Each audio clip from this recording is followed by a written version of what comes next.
Hi, I'm Zach. Welcome back to my channel and this series of videos where I'm explaining the meaning of the cards in my deck.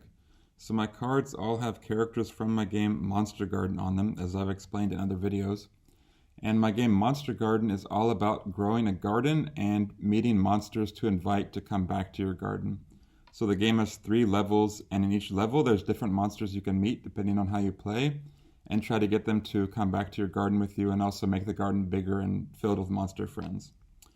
So in this video, I'm going to be explaining the monsters from level 3 / seedling 3 of the game, since each level is represented by a seedling. So this is the last level, and this level is a house, and the theme of the level is kind of about figuring out how you want to put yourself out into the world, how you want to deal with being a person out in this crazy world outside the home. There's actually 5 monsters you can get, but I already explained the Bobos in the first video and also Doofter in the first video. So I'm going to be explaining the 3 other characters and then a secret character that I haven't talked about yet.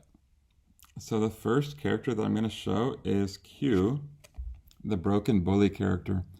So this character, when you first enter the level, this character starts making fun of the characters in your party, depending on who you have. They make jokes about their appearance, and whenever you run into them, they keep making fun of the characters in your party, all of your monster friends.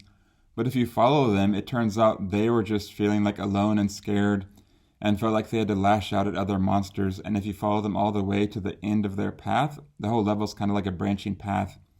And at the end, they kind of admit that they were just feeling lonely and scared, and they beg you to forgive them and let them join your party. So it says Broken Bully. They're also like a reformed bully. So this character's story is about changing from being a lonesome bully who feels like they have to attack everybody to being more community oriented and kind of going in the opposite direction of hurting people and trying to focus on healing people, starting with their self. So it's taking a big new direction, even a reverse direction from the one you were taking before when it comes up in a reading, and going in a more healthy, positive, healing way, also focused on finding a community of like-minded people, not thinking that you have to go it alone and be you against the world. So in the card, you can see other similarly shaped monsters of different colors. That's like these other bullies out there that it finds and brings together at the end of the game. And is we don't have to be lonesome bullies. We can have a new way of living and stuff like that. So that's the basic vibe of this character. And when it's in reverse, then of course it can represent that maybe you're going too hard or harsh on yourself or others, or thinking that you have to go it alone, or maybe that someone else is being bullying or inappropriate and that it's because of their problems and it's not your problem. So that's basically this character. They got a little bouncing curly Q on top that bounces along when they walk. Next up, we've got Jellypot. Jellypot is another little funny bouncing character walking along in a pot, a ghost-like, jelly-like blob coming out of a pot. And Jellypot is always, as you can see, always has this neutral kind of funny smile on his face, never gets emotional or has a big response, always just saying the polite, basic, normal, nodding, smiling response. But on the inside, kind of taking everything as a joke. It's almost like they're playing along on the outside, but on the inside, they're like, this is just funny or silly, but I'll play along for now.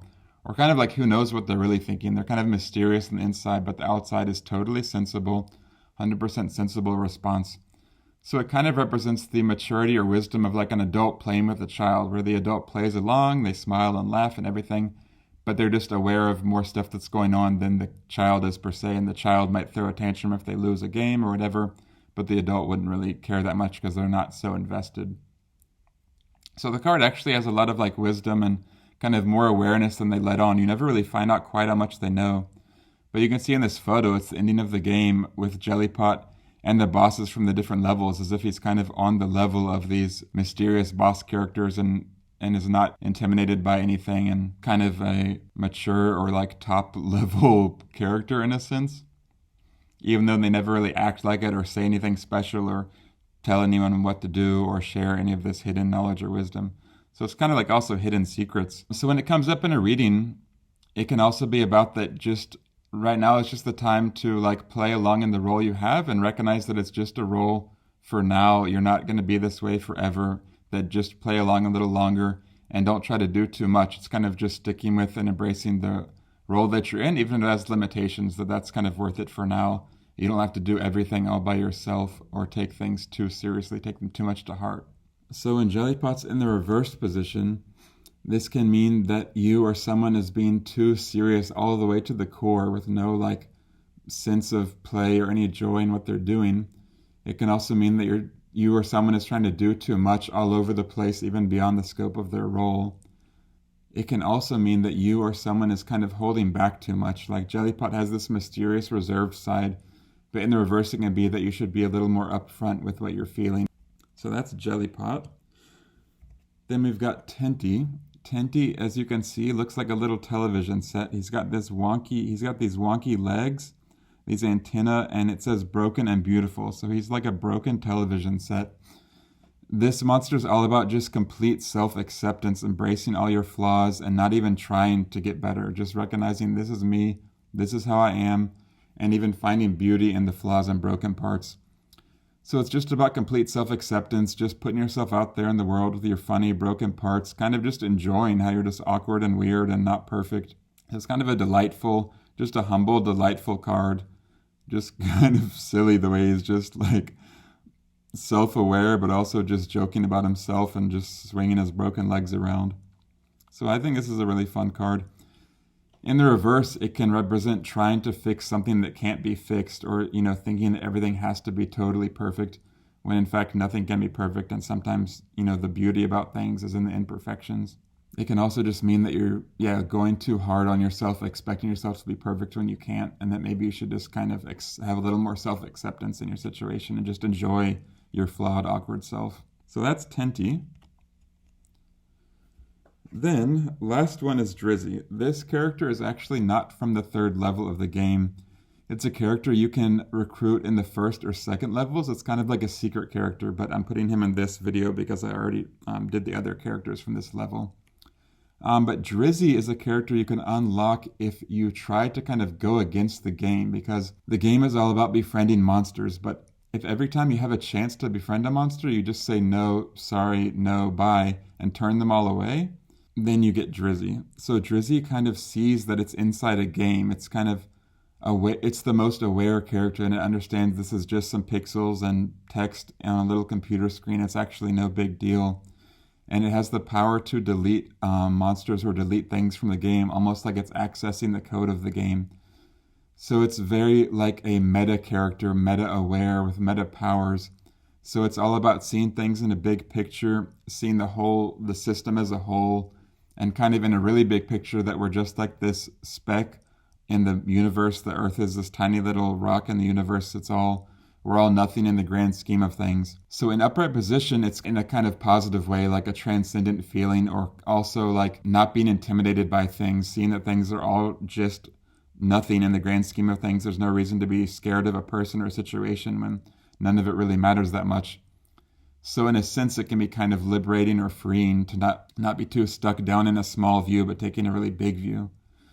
But in the reverse position, it can be about being a little bit nihilistic, like feeling like, this is all just a game, I have no power, no control, feeling a little bit hopeless. So it can be a kind of intense card in the reverse position. Actually, it's a pretty intense card either way.